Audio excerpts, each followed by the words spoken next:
만기 출소를 하루 앞두고 16년 전 저지른 아동 강제추행 혐의가 드러나 1심에서 징역 3년을 선고받은 김근식이 항소심에서 징역 5년을 선고받았습니다. 한편 사건 브로커 의혹과 관련해 검찰 수사망에 올랐다가 전날 실종 신고가 됐던 전직 치안감 A씨가 어제 경기 하남시의 한 야산에서 숨진 채 발견됐습니다. 관련한 사건 사고 소식 임주혜 변호사와 함께 살펴보겠습니다. 어서 오십시오. 네, 안녕하세요. 네, 안녕하십니까.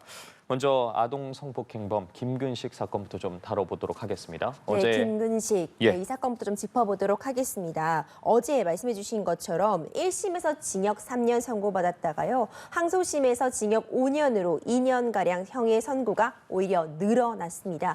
김근식, 다들 이 이름 기억하실 것 같아요. 예. 미성년자 11명, 무려 11명을 연쇄적으로 성폭행한 혐의로 징역 15년을 선고받고 복역 중이었습니다. 그런데 만기 출소 단 하루를 앞두고요. 이전에 있었던 아동 강제추행 혐의가 밝혀짐으로써 단 하루를 앞두고 다시 구속이 되는 사건이 발생을 했거든요. 미성년자 강제추행 혐의를 받았는데 그 당시 이미 만 13세가 되지 않은 아동에 대해서 흉기로 위협해서 강제추행했다는 혐의가 추가로 확인이 됩니다. 면서 만기 출소 하루 전에 바로 다시 구속이 되게 됐고요. 얼마 전 1심에서는 이 아동 강제추행 혐의에 대해서 징역 2년 그리고 이 교도관을 폭행하고 그리고 이 교도소 내에서도 다른 수용자들을 상습적으로 폭행한 부분에 대해서 징역 1년 이렇게 총 징역 3년이 선고되었었는데 항소심에서는 이 아동 강제추행 혐의에 대해서 2년이 형량이 오히려 늘어났습니다. 예. 그래서 아동 강제추행 혐의에 대해서 총 징역 4년 그리고 이전과 동일하게 교도관을 폭행하고 그 이외에도 수용자들을 폭행한 혐의에 대해서는 징역 1년, 총 징역 5년이 선고가 되었습니다. 네, 관련 내용 구체적으로 살펴볼 텐데 이번 사건 이 검찰이 지난해 10월이었죠. 이 성범죄 미제 사건을 전수조사하는 과정에서 추가로 드러났는데 항소심에서 김근식 측은 이 검찰의 공소권 남용이 심하다면서 무죄를 주장했다고요? 네, 그렇습니다. 사실 좀 이례적이었던 부분은요. 만기 출소 하루를 앞두고 좀 전격적으로 다시 구속이 되었거든요. 근데 뭐 일부러 이런 식으로 이루어진 것은 아니었습니다. 이 범행이 추가적으로 밝혀지게 된 과정도 좀 살펴보자면요. 검찰이 특히 김근식이 주로 미성년자들을 강제 추행했던 그 일대라고 할 수 있는 경기 인천 지역의 경찰서 7곳에 보관 중이었던 성범죄 미제 사건을 전수조사하는 과정에서 추가로 범행이 밝혀진 겁니다. 어느 경찰서마다 미제 사건들이 존재가 하는데 이 당시가 굉장히 십수년 전, 13년, 14년 전이었기 때문에 지금보다도 어떤 수사 기법이 과학적으로는 발달되지 못한 측면이 있었죠. 그렇기 때문에 미제 사건, 장기 미제 사건으로 보관 중이었던 그런 범죄들이 있었는데 마침 이런 자료들을 전수조사하는 과정에서 김근식이 특정이 되는 그런 범행이 추가로 밝혀지게 된 것입니다. 그렇기 때문에 이 13세 미만, 당시 13세 미만이었던 피해자를 흉기로 위협하고 강제추행한 혐의로 이제 다시 기소가 되게 된 것인데요. 김근식은 이에 대해서 검찰의 공소권 남용이다. 그러므로 무죄 취지로 다시 항소심에서도 거듭 무죄 취지의 주장을 했지만 이는 받아들여지지 않았습니다. 예, 그런데 형량이 당초 3년에서 5년으로 2년이 늘었거든요. 판결 근거 어떻게 봐야 할까요? 저는 사실 5년도 그렇게 심한 형이 아니라는 생각이 들거든요. 하지만 일단 판단을 좀 살펴보자면요.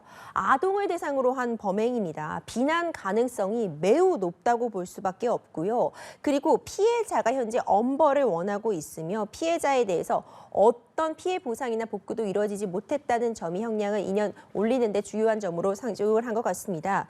뿐만 아니라 지금 이 김근식은 연쇄적으로 미성년을 대상으로 하는 강제추행, 아동 성폭행 범죄를 저질렀기 때문에 출소되지 얼마 되지 않아서 또 계속해서 반복적인 범행을 저지르고 있었잖아요. 죄질이 정말 나쁘다고 평가받을 수밖에 없기 때문에 항소심에서 이런 판단 받게 되었습니다. 예. 그런데 재판부의 검찰이 청구한 성충동 약물 치료죠. 이른바 화학적 거세는 그렇죠. 받아들이지 않았습니다. 기각한 이유 어떻게 봐야 될까요? 네, 1심에서도 사실 이 부분이 쟁점이 되었습니다. 그러니까 성충동 약물 치료가 우리가 쉽게 이해하기로는 이제 화학적 거세라고 이해를 할 수가 있거든요.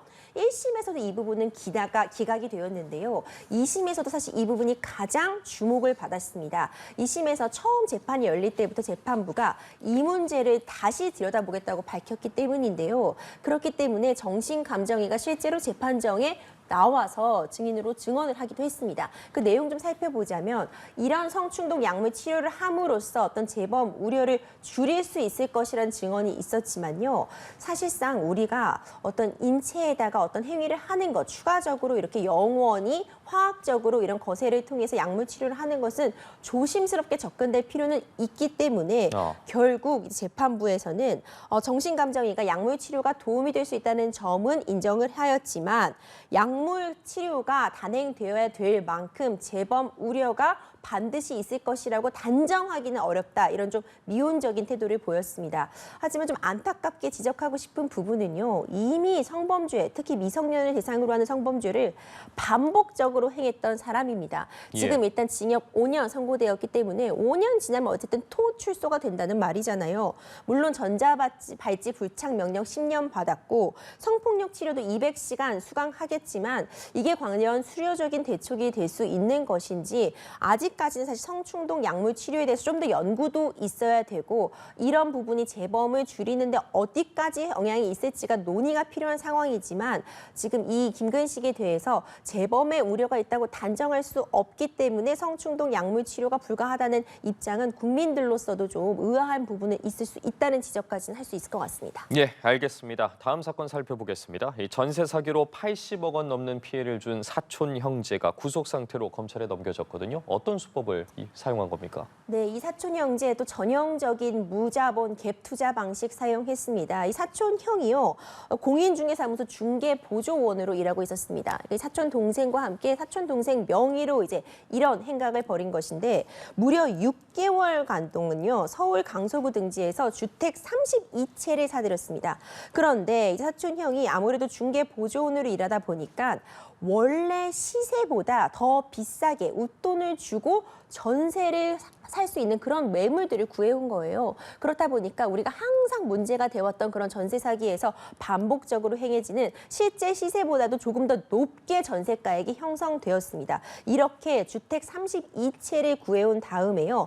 바로 이렇게 전세 보증금을 받자마자 이제 사촌 동생 명의로 주택을 소유하는 방식을 취했습니다. 그렇게 하다 보면 사실 이 차액이 남게 되잖아요. 이 차액을 사촌 형제와 이제 다른 공무원, 다른 중개 보조원과 함께 나누게 된 것이지요. 이렇게 하면서요. 사실 피해 금액이 어마어마합니다. 총 80억 원 가량 지금 전세 사기 피해를 본 상황입니다. 예, 말씀해 주신 것처럼 피해 규모가 80억 원에 달하는데 이들 이렇게 범죄 수익을 모두 탕진한 것으로 알려졌거든요. 네. 이렇게 범죄 수익금을 탕진한 경우에 양형 기준이 높아지는지 궁금합니다. 네, 지금 범죄 수익을 뭐 차량 리스 대금으로 쓰고 뭐 명품을 구입하는 등 대부분 다 탕진한 것으로 알려져서 정말 우려스럽습니다. 사실 이 전세 사기 범죄에 대해서 계속해서 형량을 높여야 된다는 지적이 나오고 있지만 문제는 사실 사기죄가 적용되게 되면은요 10년 이하의 징역에 처해지게 돼요. 그러니까 법정 최고형으로 올라간다고 해서 사실 10년에서 15년까지가 어떻게 보면 맥스 최대 형량으로 볼 수 있거든요. 유명했던 우리 세모녀 전세 사기 사건 경우에도요 징역 10년 이하의 심의 선고가 되었습니다. 그 외의 전세 사기 사건들 결국 징역 15년 선고되는 것이 지금까지는 최고형이라고 볼 수 있는데 이게 특별법이 적용되기 위해서는 1인당 피해액이 5억 원 이상이어야지 특별법이 적용되어 좀 더 높은 처벌이 가능한데 이 부분도 지금 대부분의 전세 사기는 1인당의 피해 규모가 5억 미만이어서 적용이 못 되고 있어서 지금 입법적으로 개선하려고 지금 준비 중이거든요. 이번 사안 같은 경우에도 사실 피해자에게 이렇게 다 탕진해버리게 되면 피해 구제가 어려운 상황이기 때문에 당연히 양형에 있어서 참작은 되겠지만 현실적으로는 지금 10년에서 15년 정도가 지금 최고형으로 규정되어 있기 때문에 이 정도의 형량을 예상해 볼 수는 있을 것 같습니다. 예, 그렇군요. 마지막으로 이 사건도 좀 살펴보도록 하겠습니다. 검찰이 최근 광주 전남 지역에서 활동한 이른바 사건 브로커 사건 수사에 속도를 내고 있었는데 이 사건에 연루된 의혹으로 수사선상에 올랐던 치안감 A씨가 숨진 채 발견이 됐습니다. 그렇습니다. 지금 전직 치안감이었어요. 그리고 전남경찰청장을 역임했습니다. 치안감이 굉장히 경찰 중에서 높은 지위입니다. 그러니까 고위급 인사라가 연루됐다는 점에서 많은 분들이 좀 충격을 받으셨을 것 같은데 이 전직 치안감이 사실 지금 요즘에 지금 특히 문제되고 있는 광주 전남 지역에서 일부 이제 수사를 무마하기 위해서 어떤 브로커가 활동을 하면서 전현직 간부들에게 로비를 했다는 의혹을 받고 있었는데 이런 의혹을 받아오면서 바로 전날 입건이 되었던 이 전직 치안감이 이제 가족들에게는 산에 간다고 하고 집을 나섰다가 실종이 되어 실종 신고를 했는데 이제 하남 검단산에서 숨진 채 발견이 되었습니다. 이 타살 혐의점이 현재까지는 없는 것으로 전해지고 있고 예. 이 사건 브로커 연루 의혹과 관계되어 있지 않나 이런 얘기가 나오고 있습니다. 자, 그럼 치안감 A 씨에 대한 수사 어느 정도까지 진행이 됐던 상황이었던 겁니까? 사실 이제 막 진행이 예. 되고 있었던 상황이었어요. 브로커 사건에 대해서 잠깐 짚고 가자면은 이 브로커 성 씨가 이 광주 전남 지역 일대에서 무려 2000년대부터 내가 이렇게 인맥이 있다, 경찰에 인맥이 있다고 좀 자랑을 하면서 다녔던 것으로 확인이 되었습니다. 특히 이제 투자 사기, 코인 투자 사기를 무마해 주겠다고 하면서 전현직 경찰 간부들에게 내가 로비를 해주겠다고 하면서 18억 원 가량을 착복하면서 이를 이유로 지금 현재 이미 구속돼서 재판을 받고 있거든요. 예. 그런데 이와 관련한 사건이 일파만파 퍼지고 있었습니다. 이제 광주 특히 전남 지역에서 경찰 관련 인사청탁 문제도 있었고 수사청탁 관련 문제가 있다고 조사가 되면서 이미 전현직 간부 한 2명 정도가 구속 기소되어서 조사를 받고 있는 과정이었고 얼마 전에는 경찰에 대한 압수수색도 있었어요. 이 과정에서 전직 치안감에게도 아무래도 특히 인사 관련해서 어떤 인사청탁을 받은 것이 아니냐는 의혹이 제기되어 있어서 아직 어떤 강제 수사가 이루어지거나 직접 이제 검찰에 출석하기는 전이었는데 전날 입건이 되었다고 알려져 있거든요. 예. 이런 부분이 부담으로 작용하지 않았나 하는 추측이 가능한 대목입니다. 예, 이제 막 수사가 시작된 단계였다고 말씀을 해주셨는데 A 씨의 사망에 따라서 아무래도 혐의가 입증되더라도 이 사건 아마 공소권 없음으로 종결 처리될 것으로 보이는데 네. 그렇다면 앞으로 수사 어떻게 전망해 볼 수 있을까요? 이 A 씨의 경우에는 사망했기 때문에 공소권 없음으로 사건이 종결되지만요. 예. 이 해당 브로커 사건은 이제 시작이라고 볼 수밖에 없을 것 같아요.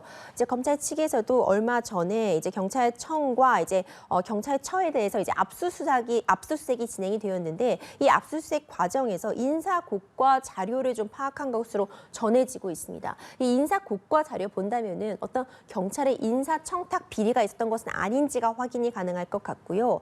그리고 이제 계좌 추적이 지금 이루어지고 있는 것으로 전해지고 있습니다. 예. 이 성 씨가 굉장히 광범위하게 인맥을 자랑했던 것으로 봐서 식사 대접을 했다거나 함께 골프 등을 쳤다거나 그 외에도 성 씨가 제공하는 금품을 받은 것이 있는지 이 계좌를 통해서는 확인이 가능하기 때문에 전현직 경찰 고위 간부들에 대해서 후속 수사 이루어질 수밖에 없을 것으로 보이고요. 아직 지금 수사 진행 중인 상황이라 자세한 내용은 전해지지 않지만 브로커 연루에 대한 이제 후속 수사는 전방위할 것 없이 계속될 것으로 보입니다. 예, 알겠습니다. 앞으로의 후속 수사에 대해서 좀 지켜봐야 할 것 같습니다. 오늘 각종 사건들과 관련해 임주혜 변호사와 이야기 나눠봤습니다. 말씀 고맙습니다. 감사합니다.